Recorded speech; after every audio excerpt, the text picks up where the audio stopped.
Selamat pagi, selamat siang, selamat sore, dan selamat malam untuk Pak Greg dan teman-teman sekalian. Perkenalkan, nama saya Yosefa Priska Natalia dari semester 3, NIM saya 22739. Pada kesempatan ini, saya ingin sedikit membahas tentang kasus mengenai PSK.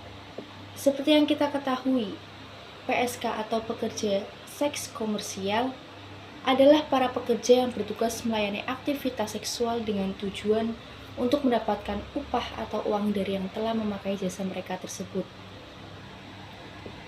Sebelumnya saya sudah melihat beberapa kasus yang diberikan oleh Pak Greg yang telah memberikan sedikit pemahaman tentang studi kasus tersebut.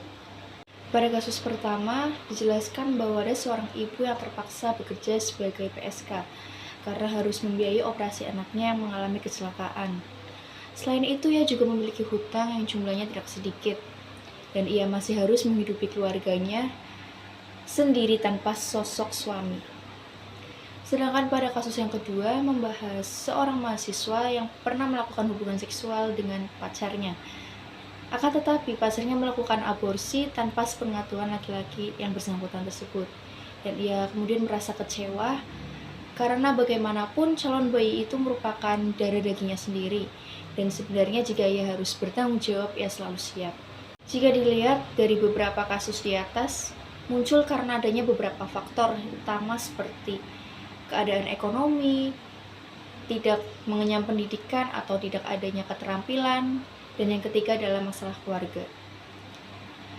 Seperti yang kita dengar pada kasus-kasus sebelumnya, dan menurut yang dikatakan salah satu dari mereka bahwa pergaulan dimulai dari usia dini, dari balita menginjak ke TK, kemudian ke SD, itu dipengaruhi oleh pengajaran dan pendidikan dari orang tua.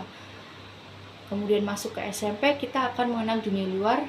SMA, kemudian perguruan tinggi, terutama untuk segala keputusan kita sangat dipengaruhi oleh teman sebaya atau teman dekat kita. Dan pesan yang dapat kita ambil dari kasus kedua, untuk satu-satunya jalan, niat dari diri kita sendiri. Bagaimana kita menyadari dan ingin mengubah ke hal yang lebih baik. Dan apabila kita sudah dalam persoalan, janganlah pernah lari dari persoalan tersebut. Karena seberapa jauh kita mencoba untuk lari, masalah itu akan terus menghantui dan bahkan membuat trauma yang lebih. Dan yang perlu diingat itu satu, jangan pernah lepas dari tanggung jawab. Jadi selesaikan apa yang telah kita mulai. Untuk itu jangan pernah menghindar dari suatu masalah. Untuk itu juga saya izin untuk memberikan reaksi pada kasus video tersebut.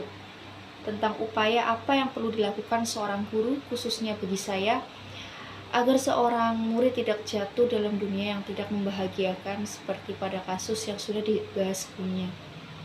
Yang pertama, pentingnya pendidikan seks pada remaja yang merupakan edukasi yang efektif untuk memberikan wawasan, bimbingan, dan pencegahan bagi remaja dalam menghadapi persoalan seksual yang terjadi pada usianya serta bagaimana mengelola gejolak emosi yang terjadi.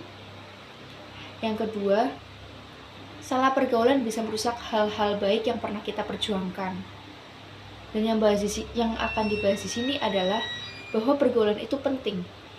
Cara bergaul itu juga penting, tetapi memilih pergaulan itu jauh lebih penting. Dan itu semua menjadi aspek utama dalam membentuk diri kita sendiri. Memilih pergaulan adalah salah satu cara diri sendiri belajar untuk menjadi lebih baik. Menjauh dari orang-orang yang toksik dan mendekati orang yang membuat diri menjadi pribadi yang lebih baik. Saya mengambil teori pendidikan oleh Dryar Kara untuk mendukung suatu pandangan saya, di mana pendidikan merupakan salah satu bentuk usaha seseorang yang dari tidak tahu menjadi tahu, dari yang muda ke taraf yang lebih insani. Dari waktu ke waktu, kita akan terus berproses dan akan terus belajar menjadi lebih baik lewat pendidikan yang sudah kita lakukan. Sekian pembahasan video dari saya. Terima kasih, berkah dalam.